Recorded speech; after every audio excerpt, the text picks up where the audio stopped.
तो 5 बेर चुम्मा वाला पे भक्ति भी हम गाए थे इस बार क्या बोलते हैं दुर्गा पूजा में। तो आज भक्ति का समय मिला है हमको भक्ति सुनाने का और सारे लोग भजन सुनने वाले हैं। यहाँ के लोग का कहना क्या है, मतलब आप बोल रहे हैं जो परोस दीजिए दाल भात चोखा सब खा लें। एक गाना भी मेरा आया, दाल भात चटनी पर चोखा दे रतिया के। ये हम आपको याद करते हैं, ये वो गुनाह है जो हम बार बार करते हैं। अंतरा जी चले आइए, अब देर मत कीजिए क्योंकि हम आपके आने का इंतजार करते हैं। अब देर ना कीजिए, आपके चाहने वाले बड़ी बेताबी से आपको चाह रहे हैं, याद कर रहे हैं, आ जाइए।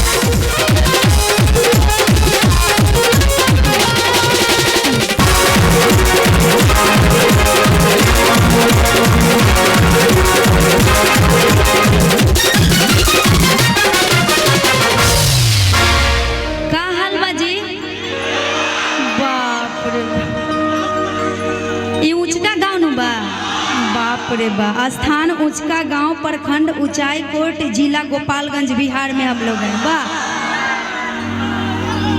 उचका गांव में एक चीज है, जिले में पावर है। बाप रे बाप, गोपालगंज में बहुत पावर है, सुने हैं, पावर है। मेन पावर तो आप सब है जी। बाप रे बाप, कोई भी उधी आ जाएगा।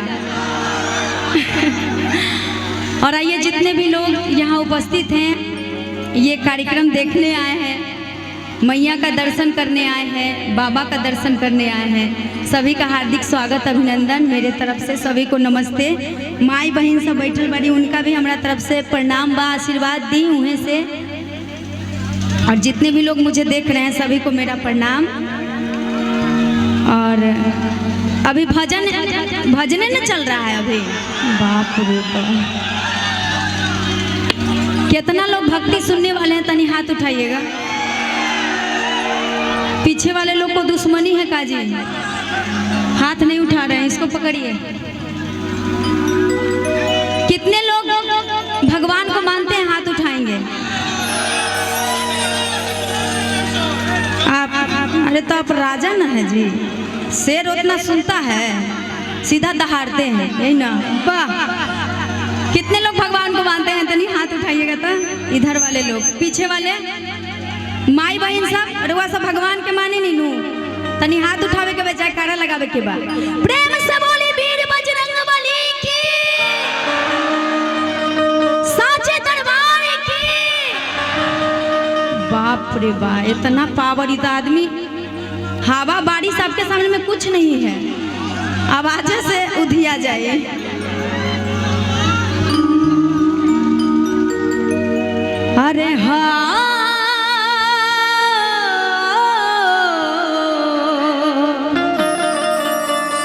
हो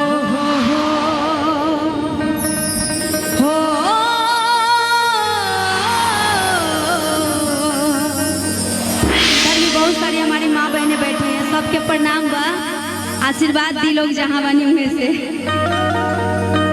एक गाना मेरा कुछ दिन पहले आए थे 5 बेर वाला, है ना, उस पर भक्ति भी आया है। तो आज भक्ति सुनाने का समय मिला है। ज़्यादातर शक्तिये वाला कार्यक्रम में जाते हैं, वही कार्यक्रम मिलता है। बहुत हम भाग्यशाली है जो यहाँ ऊंचाई कोट हम आए हैं और भक्ति कार्यक्रम में आप सबको भजन सुनाने का मौका मिल रहा है। तो 5 बेर चुम्मा वाला पे भक्ति भी हम गाए थे इस बार क्या बोलते हैं दुर्गा पूजा में। तो आज भक्ति का समय मिला है हमको भक्ति सुनाने का और सारे लोग भजन सुनने वाले हैं। यहाँ के लोग का कहना क्या है, मतलब आप बोल रहे हैं जो परोस दीजिए दाल भात चोखा सब खा लें। एक गाना भी मेरा आया है, दाल भात चटनी पर चोखा दे रतिया के। आइए हम ताली बाजी नू, अरे आप लोग आपको तो कहना नहीं, हम देख रहे थे गाड़ी। अरे कि बार बार का पूछे लो, अरे किन कर पूजा कैलू हो, अरे इतना सुंदर पति सखी, अरे बोला कैसे पैलू हो। अभी लगन का भी समय चल रहा है, माता रानी के आशीर्वाद से बहुत सारी लड़की को सुंदर सुंदर दुल्हा मिल जाता है ना।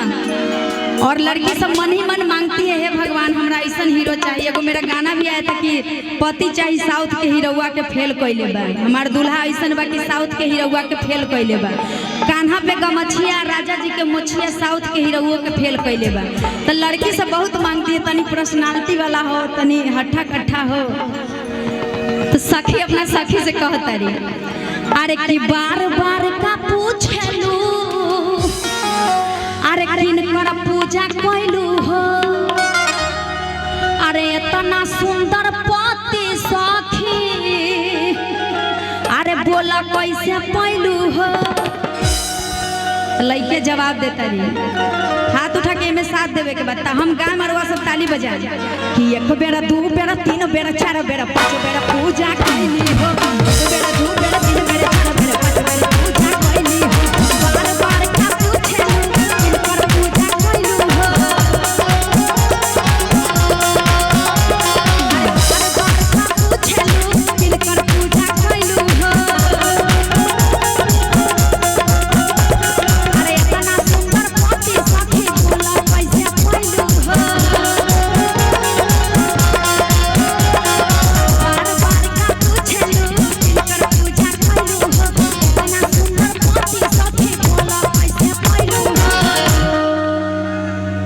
एक हाथ से मोबाइल रख, एक हाथ से भी आप लोग रख सकते हैं, एगो हाथ तक कम से कम ऊपर उठाइए भजन में। बाप रे बाप, पावर बा लेकिन ऊंचाई कोट में ना। अरे एक बेरा दू बेरा तीन बेरा चार बेरा पाँच बेरा पूजा कैली हो,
सबका पावर नहीं घटने वाला है।